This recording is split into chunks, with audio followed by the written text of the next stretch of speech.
Solve by elimination. Let's begin. Y equals x squared plus 1.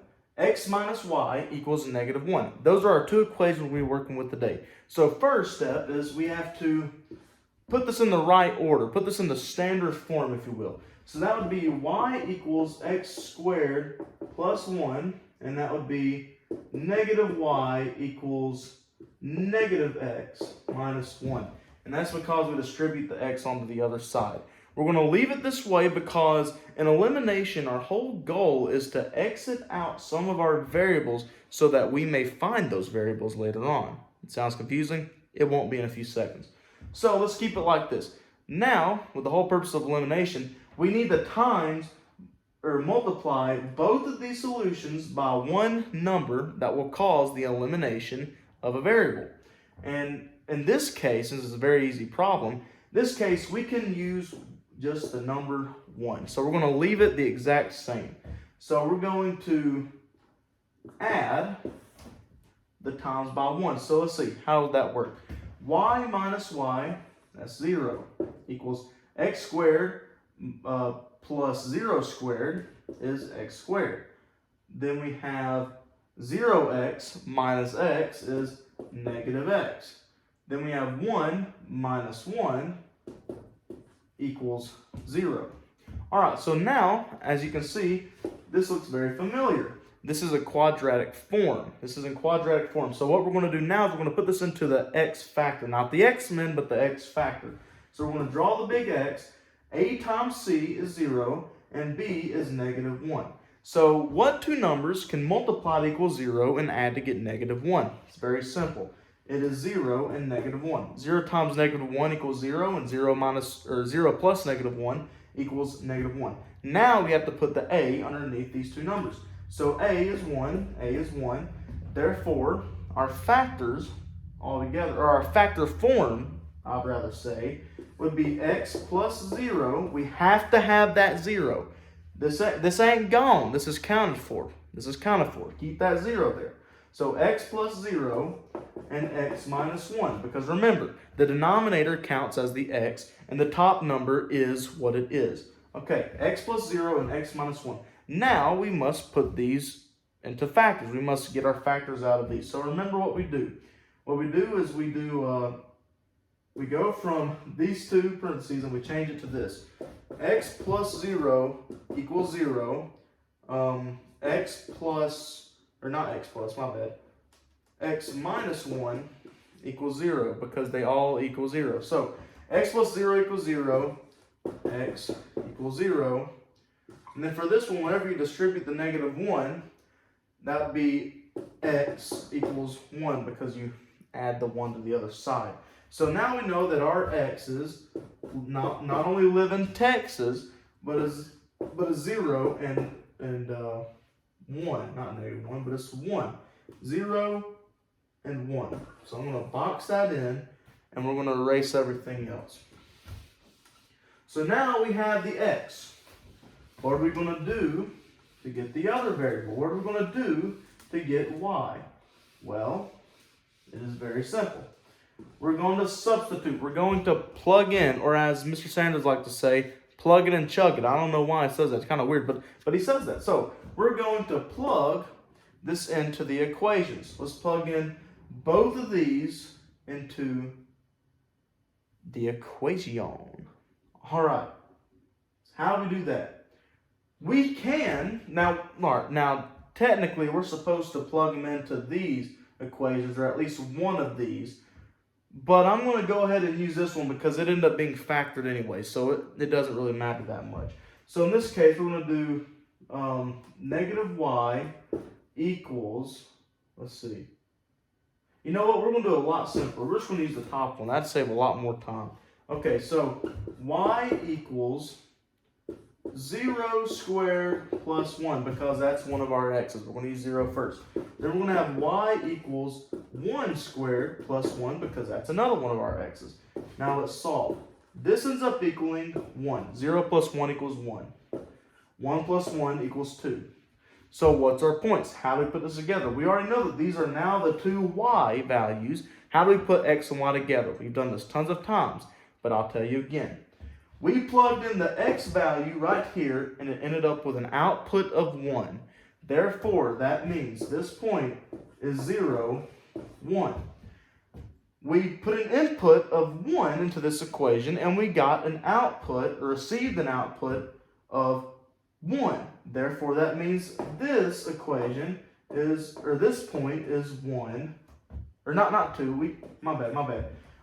We put in a 1 and we got a 2 out of it. So that would be 1, comma, 2. That's the other point. These 2 points are our solutions. How do I prove it? We'll do what we did in substitution. How do I prove it? I'll show you right now. Let me write this back up there. I kind of forgot that was there. Okay, so these are our 2 solutions, right? Let's prove it. All right, so we're going to do a table, the H table. Okay, so here's how we're going to do it. We're going to do 1 less of the range of our x values. We're going to start with that, and we're going to end with one number after our range of values. And I'll show you what that means. Okay, so we're going to start off with -1, 0, 1, and 2. Think about it.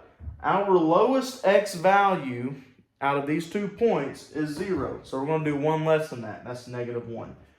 1 is the largest x value in this case. So I'm going to do 1 after that, which would be +2. It would be +2. Let's solve. Okay, plug it in. y1 is this top one, and y2 is the second one. Okay, so y1, -1 squared plus 1 equals 2, because 1 plus 1 equals 2. 0 plus 1 equals 1.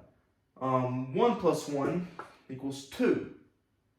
I think. Okay, yeah, that's right. 1 plus 1 equals 2. 2 squared equals 4, so 4 plus 1 equals 5. Now let's do y squared, which is this bottom one right here.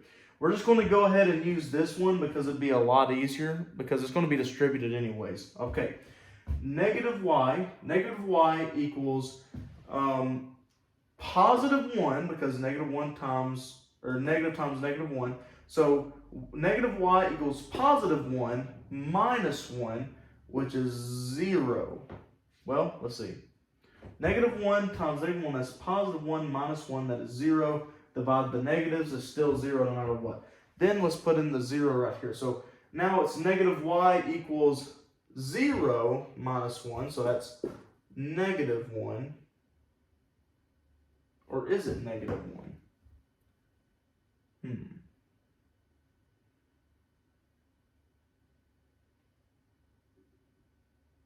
Well, no, it's not -1, my bad. Okay, so we plug in the 0, that's -1. We still have to get rid of this negative, so divide that by -1, divide that side by -1, so it ends up being +1, not -1. Okay, so now let's plug in the 1. -y equals -1 minus 1, so that means y equals -2. You divide both by -1 to get rid of the negative, and that ends up being a +2. Then you put in y equals -2 minus 1, so that is y equals -3. You divide both sides by -1 to get rid of the negative, and that would be +3. Okay, so let's look at this list. We already know that for example, for this one row right here, there are 2 points, -1, 2, and -1, 0, because they all use that same x, right? So knowing that knowledge, what we're going to do, since we know that each one of these rows is going to share the same x, we know those are similar. Let's try and find a similarity in y values. Which ones are the same? So, and once we find which one is the same, we'll know that that is the solution. And I'll tell you why in a second. -1, 2, and 0. 2 and 0, they're not the same y. 0, 1, 1. 1, 1, they are the same y. 1, 2, 2. 2, 2 is the same. 2, 5, 3, they are not the same. 1, 1, and 2, 2. Let's write this out in point form so that you can understand just a little bit more. Okay, let's write this out. Think about it. X, y1. whenever we're looking at this column, that would equal 1, 2, right? Because 1 and 2. All right, x, y, 2. That would still be 1 and then 2, because 1 and 2, right? Or, well, my bad. I was looking at the wrong one. Forgive me. Okay, that was a mistake of mine. Okay, start over. X is 0, y1 is 1. X is 0, y2 is 1. 0, 1 and 0, 1, same point. Means they intersect at the same point. That's a solution. Now let's look at the next one. X, y1 equals, and then x, y2 equals. So x, y1 for the next row is 1, 2, because 1 and 2. Then for x, y2, that is the same x, which is not 2, which is 1, and y2 is also 2. Therefore, 1, 2, and 1, 2, they're the same point. It's a solution. Therefore, 0, 1, and 1, 2 are the only two solutions to this problem. Thank you.